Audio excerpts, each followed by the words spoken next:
Hello, I'm Matt and welcome to Badger Workshop. I put this bench on casters and that works great, but I store a few bits under it and it's a bit of a pain getting them out.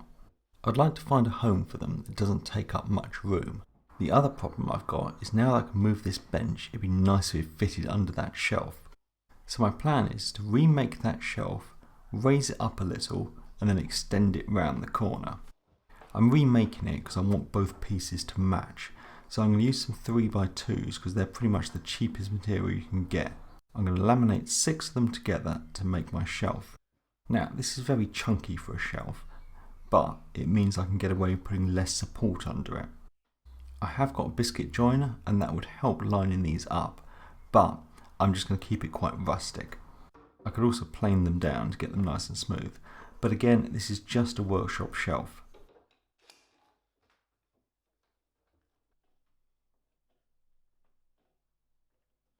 So with it glued and clamped together, I can then get it out the way and start getting the old shelf taken down. One of the advantages of this workbench being on casters is I can use it on a trolley. I can just load it up and then wheel everything out the way. This shelf sits on these 3 battens, which I'm just going to use again, and this shelf I will turn into some more garden planters. So I'm using the height of the bench as my reference to how high I want the shelf to be. I hate measuring things, so I'm just going to knock up a simple jig to set the height. So I'm just going to cut down a bit of 3x2. It's always a good idea to support both ends of your workpiece. I'm now going to attach a little scrap to act as a foot on the bottom, and that will hold everything square. Now I can use this to set the new height for the batten. Please ignore my patch of wall that needs painting. So I just sit the old batten on top of this jig and get it screwed into the studs. With the old one up, I can now extend it around to the other wall. I made a shorter jig so I can get a batten up lower that's going to be used to support the top, and this will give me more options in the future. With all the battens on, the glue has dried on my shelf and I can get the clamps off. The ends are a bit tatty and it also needs trimming to length, so I use my DIY track saw to trim off the ends.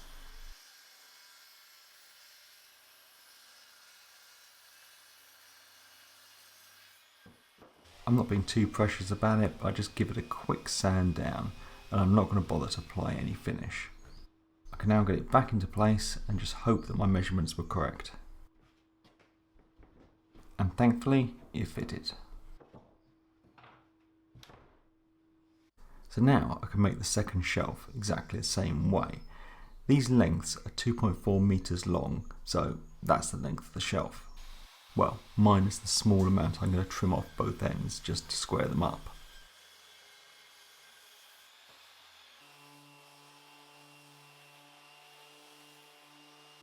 I can now get this one in place, but there's not much for it to rest on, just that batten along the back. So I get it in and then I get a clamp on one end just to help hold it up. I want to minimise the amount of brackets needed underneath to support it, so this end I'm going to attach with dowels. So I mark out a couple of positions. Then I use my Triton joiner to drill a couple of 12mm by 40 deep holes. This could of course be done with just a drill, and I have these 12mm oak dowels that should be nice and strong. I'm not gluing these in, so this can all be taken apart in the future if I want to. Now I can get this shelf slid into place. So the other end is definitely going to need some support, so now I can work out what angle I want this bracket to be at. I can then get one end cut on the bandsaw. I measure the angle with the bevel gauge and then put it on the other end of this support and get that cut.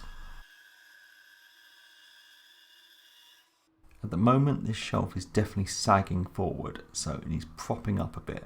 So I'm going to use the bench again, wheel it in place, then I can get a little wedge in until it's level. I can then get the bracket held up in place and mark out where I need to cut a notch so it can sit on this batten.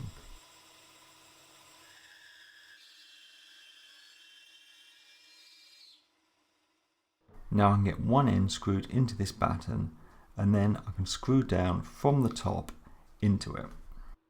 Now I'm only making this one support, and that seems plenty strong enough, but I've definitely got the option to add more if I want to in the future. And I've got the option of extending this shelf further along the wall.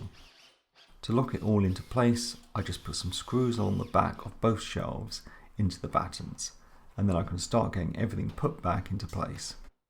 This should give me plenty of room to store some benchtop machines. And in the future, I would definitely like to add a benchtop sander and some kind of sharpening system to my collection. So now I have the option of using them on that shelf, or I can just move the bench over and pull them out onto it to use them on that. And under the bench, I've got a dust extractor and a cyclone separator, so I can have dust collection for all the machines. So that's it all done. A nice simple storage solution without losing any floor space. Thanks for watching, thanks to my Patreons, and please subscribe for more videos.